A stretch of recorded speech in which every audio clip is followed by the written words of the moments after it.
안녕하세요. 이번에는 제가 강제 입원은 좀 조심하시라고 흉기난동이나 방화, 성폭행, 잦은 음주운전이 우려되는 경우가 아니면은 강제 입원은 자꾸 보류하라고 제가 말씀드렸는데 지금 이 글을 읽어보시면 무슨 뜻인지 아실 거예요. 자, 아버지는 알코올 중독 중증이십니다. 처음에는 코로나 시기 은퇴 이후 과거에 대한 후회와 자기 연민으로 알코올 남용이 심해져 왔습니다. 이후 전형적인 알코올 중독자의 흐름이 되었고 어머니 설득으로 한 달간 알코올 중독 병원에 입원하셨습니다. 얘기 들어보니까 이분은 늙으셔서 발병하신 케이스예요. 그렇다면 유전적으로 젊었을 때부터 발병하는 경우가 아닌 것 같거든요. 이런 분들은 단주가 잘 되는 케이스입니다. 치료 조금만 하시면은. 물론 알코올 해독 한약을 복용했을 경우 얘기하는 거예요. 그냥이 되는 게 아니고.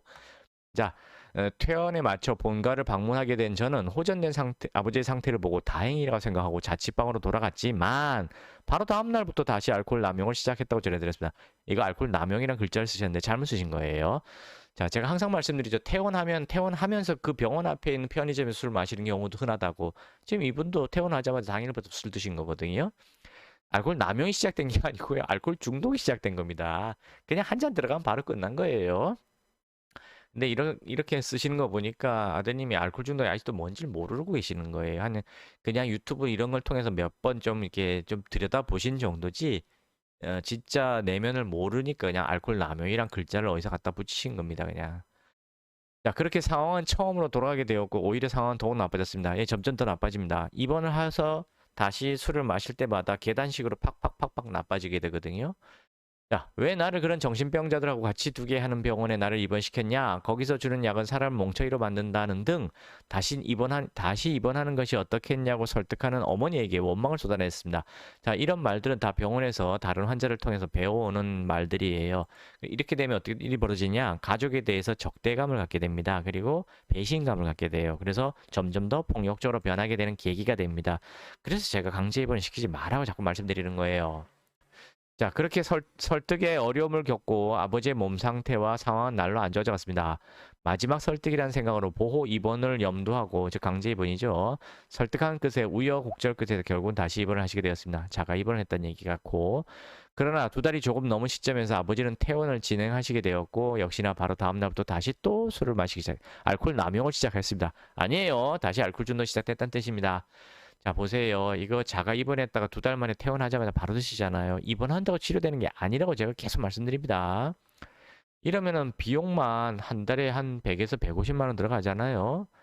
그리고 만약 직장 일을 하시는 분이면 생활 월급도 안 나오니까 몇백만 원 그냥 날아가는 겁니다. 그런다고 호전되냐고요? 호전되는 거 아니라니까요. 진짜.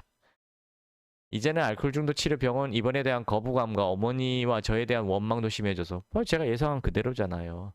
더 이상 설득이 불가능하고 몸 상태도 거의 시체와 다름없다고 전해드렸습니다. 이게 뭔 얘기냐면 이제는 가족의 말을 듣지 않기 때문에 설득이 불가능해요. 이제는 저의 한의원 이야기를 꺼내면서 이제는 입원 안 시키겠다 이렇게 얘기해도요. 이제는 가족들을 안 믿기 때문에 거부해버립니다. 그러니까 처음에 어떤 치료를 선택하느냐가 제일 중요한데 대부분 다 처음부터 강제 입원을 하시려고 하거든요.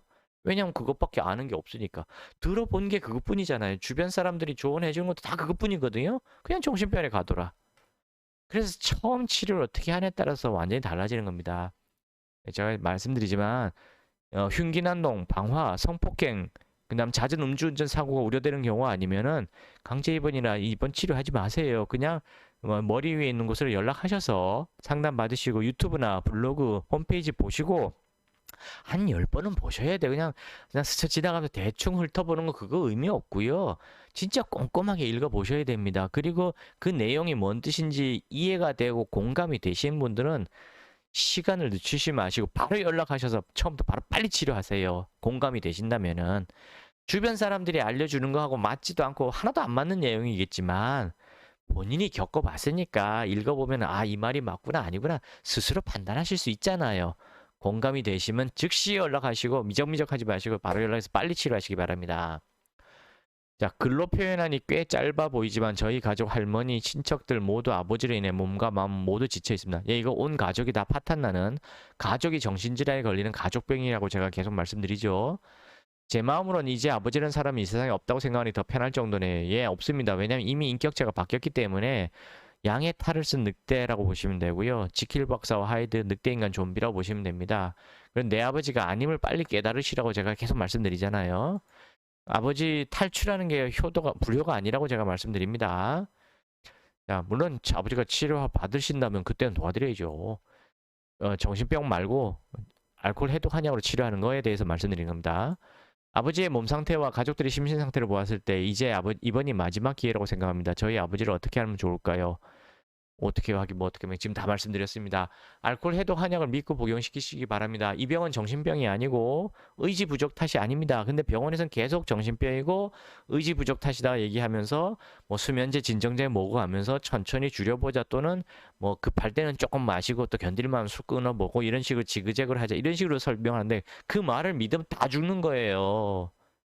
이 병은 단번에 끊어야 되는 거고 혹 재발하더라도 또다시 단번에 끊으려고 치료해야 되는 거지 천천히 줄이자는 말을 믿으시면 다 죽는 겁니다.